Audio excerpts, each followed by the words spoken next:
बिस्मिल्लाहिर्रहमानिर्रहीम। अस्सलाम वालेकुम व्यूअर्स, क्या हाल है? उम्मीद है आप खैरियत से होंगे। आज की इस वीडियो में मसनूई ज़लज़ले के बारे में बात होगी कि इंसान मसनूई तौर पर ज़लज़ला ला सकता है या नहीं ला सकता है। इसके बारे में इंशाअल्लाह इंफॉर्मेशन शेयर करेंगे आपके साथ। अभी हाल ही में तुर्की में दो बहुत बड़े ज़लज़ले आए हैं और उससे हर तरफ तबाही तबाही फैली हुई है।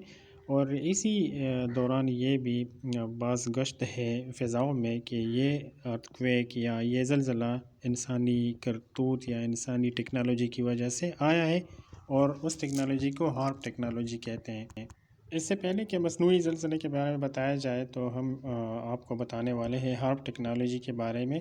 तो ये एक ऐसी टेक्नोलॉजी है जो इस वक्त सिर्फ दुनिया में एक मुल्क के पास है, और ये टेक्नोलॉजी इसके थ्रू जो फ़िज़ा में ये शुआएँ हैं, सूरज की शुआएँ हैं, उसको एक जगह पे मरकूज़ किया जा सकता है। और ख़्याल ये किया जाता है कि इसके ज़रिए से अर्थक्वेक भी या ज़लज़ले भी ले आए जा सकते हैं। लेकिन अभी तक ये कोई भी शवाहिद इसके बारे में नहीं मिले हैं कि हार्प टेक्नोलॉजी की वजह से ज़लज़ले आते हैं।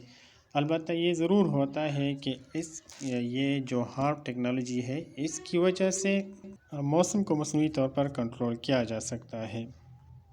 मसनूई तौर पर ज़लज़ले आ सकते हैं, लेकिन वो उसकी 2-3 वजूहात हैं। और जो ड्रिलिंग होती है गैस निकालने के लिए या पेट्रोल डीज़ल यानी तेल निकालने के लिए, तो उसी वक्त या इस प्रोसेस में ऐसा होता है कि ज़मीन के अंदर से जब गैस निकाला जाता है या तेल निकाला जाता है, तो ज़मीन के अंदर एक जो फ़िज़ा है वो थोड़ा सा कोकड़ी जगह रह जाती है, जिसको फिल करने के लिए ये चट्टानें हरकत में आ जाती है। और चट्टानें चूँकि छोटी और बड़ी बहुत मतलब मुख्तलिफ़ किस्म के होते हैं, तो इस वजह से उनके हिलने से अर्थक्वेक का होना एक हम कह सकते हैं कि इसकी वजह से एक कोई ज़लज़ला मसनूई तौर पर आ सकता है। मसनूई इस लिहाज से कहते हैं कि ये इंसानी एक्टिविटी या इंसानी सरगर्मी ही की वजह से यह ज़लज़ला आता है, कोई कुदरती तौर पर तकरीबन नहीं आता है।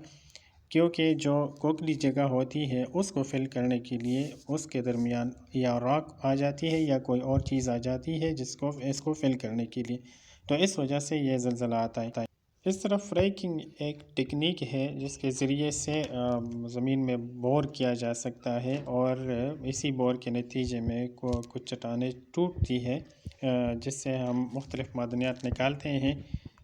मिसाल के तौर पर अगर फ्रैकिंग की टेक्निक से तेल को निकाला जाता है, तो तेल की जो जगह खाली रह जाती है उसी जगह में कोई फ्लूइड दोबारा इंजेक्ट करना पड़ता है ताकि उसका बैलेंस बराबर रह जाए। अगर ये बैलेंस ना रहे तो फिर इस वजह से कुछ ज़लज़ले आते हैं। इसी तरह जो सबसे ख़तरनाक ज़लज़ला मसनूई तौर पर आता है वो है न्यूक्लियर वेपन्स को ज़मीन के अंदर पाड़ना। जब न्यूक्लियर वेपन्स को टेस्ट किया जाता है तो इसको ज़मीन के अंदर पाड़ दिया जाता है, यानी एक्सप्लोड किया जाता है, और इस ज़लज़ला से बहुत ज़्यादा ख़तरनाक किस्म के ज़लज़ले आते हैं।